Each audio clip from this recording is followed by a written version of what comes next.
Hey there, pirates! Welcome aboard the Anime No Me channel. Today, I decided to explore what would happen in the story if Zoro were the greatest swordsman in the world right from the beginning. Or rather, if he defeated Mihawk at Baratie. Imagine the chaos that would ensue. If Zoro had defeated the great Mihawk at Baratie, One Piece would never be the same again. The narrative would take such a huge twist that we probably wouldn't even recognize the story anymore. I hope for your support to help our crew win, and to do so, you just need to click the thumbs up button, leave a like, and subscribe to the channel. By doing this, you will win an incredible devil fruit, so just comment which fruit you want. First, let's talk about Zoro. If he had defeated Mihawk right away, he'd probably think he had already reached the top of the sword world. Like, mission accomplished, right? This could have changed the way he interacted with others, maybe even making him a bit more arrogant or, who knows, more introspective. The Zoro we know with that "I still have so much to learn" spirit would never exist. Maybe he wouldn't even need Luffy. After all, he would already be the greatest swordsman in the world. But hold on, it doesn't stop there. If Zoro were the greatest swordsman from the start, he'd become a huge target. Powerful enemies, probably even stronger than him, would want to test the strength of Super Zoro. This would complicate his life and the crew's life. Plus, his relationship with Luffy, which is so based on mutual respect and the fact that they both have big dreams, would change completely. Imagine Zoro thinking of himself as equal to or even superior to Luffy. A major rivalry would arise, and maybe he'd decide to go his own way. This would leave the Straw Hats in a big mess. And we can't forget Mihawk, the great Mihawk, whose ego is as sharp as his swords, probably wouldn't stay quiet after being defeated by Zoro. He might even lose his Shichibukai status, and who knows, seek revenge. Zoro's victory could shake up the power balance in the One Piece world. And maybe this would open doors for other pirates or crazy swordsmen who'd want to take Mihawk down. Now, let's think about the other arcs. In Arlong Park, for example, Zoro would have to be even more intimidating, since if he were the greatest swordsman in the world, he'd be a real monster on the battlefield.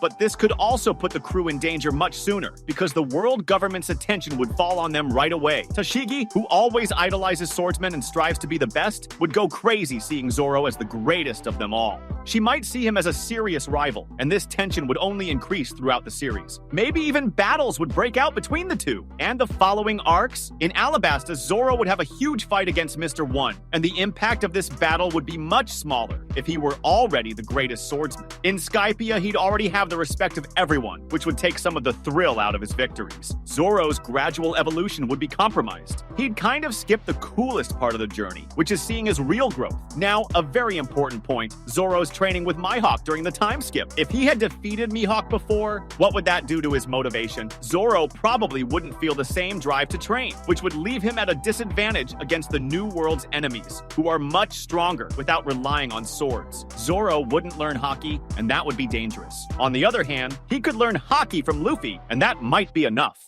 Not to mention, since he'd already become the greatest, maybe he'd distance himself from the other Straw Hats, who still have their own goals to achieve. And Marineford? Oh, my friend, Zoro at the epicenter of the battle against Akainu, Kizaru, and company? He'd already be so powerful that he might even be the true leader of the Straw Hats, putting Luffy in second place. This would create tension, especially with Sanji, who already has that rivalry with Zoro. It would be a huge mess, no doubt. After the great Marineford battle, the world of One Piece enters a new era. New pirates, absolute chaos, and a reconfiguration of power. Now, imagine a Zoro already recognized as the greatest swordsman in the world right there at Baratie. It changes everything. If he were already a sword monster from the start, what would happen during the time skip? Instead of training with Mihawk, maybe he'd embark on his own journey to seek ancient techniques, exotic masters, and even forbidden secrets to get stronger. Zoro, as the greatest swordsman in the world, could go after a completely different kind of evolution. Maybe he'd find a way to train on his own, exploring forgotten lands and rare techniques.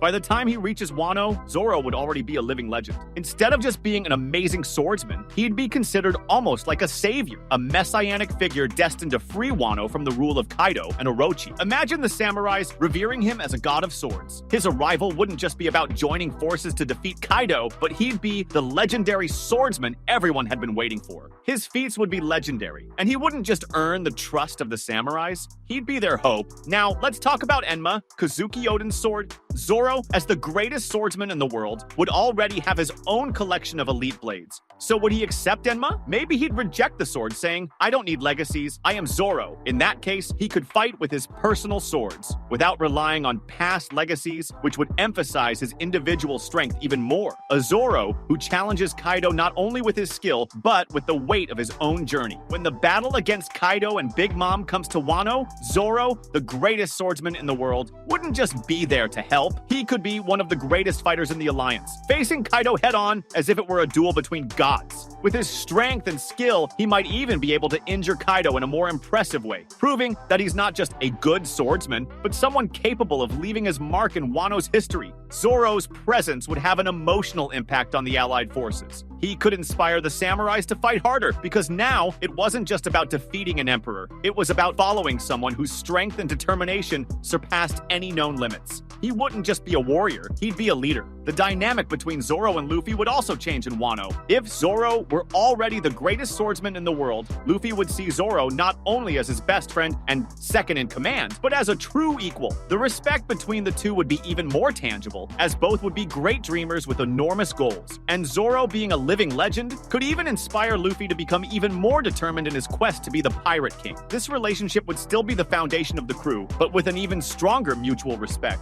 However, we can't forget that Zoro, being so unbeatable, could make some crew members feel a little uncomfortable. Sanji himself, with their friendly rivalry, might become more suspicious, or even try to surpass Zoro in some way, creating a tense atmosphere of internal competition. With such a strong reputation, Zoro would probably attract the attention of new enemies, like Kaido's subordinates and even other samurai. They would likely want to test him to gain fame and glory, and Zoro, of course, would love to prove that he's still above them all. So, in addition to fighting Kaido and his subordinates, he could have a handful of epic duels throughout Wano, which would further enhance his legend. And who knows, this could also attract unexpected allies, perhaps other legendary swordsmen who would want to fight alongside the greatest swordsman in the world. The possibility of Zoro making alliances with great warriors would be a golden opportunity to expand his circle of influence even more. Now, moreover, Zoro would also play a bigger role in the search for the poneglyphs and the journey to Laugh Tale. With his strength and worldwide respect, he could serve as Robin's protector, helping ensure that no enemy interrupts them. He might even lead a group of swordsmen focused on combating those who try to stop the search for the lost century. Who knows? He might even take a more active role in negotiating with other powerful groups to ensure the Straw Hat crew achieves their goal. If Zoro had defeated Mihawk at Baratie, the story of One Piece would have changed forever. In Wano, he wouldn't just be another swordsman, he would be the living legend, the unbeatable warrior, who would not only challenge Kaido, but also shape the country's history. His strength, skills, and charisma would make him a central figure, not just for the crew, but for the future of the world of One Piece. This would make the events of Wano even more epic,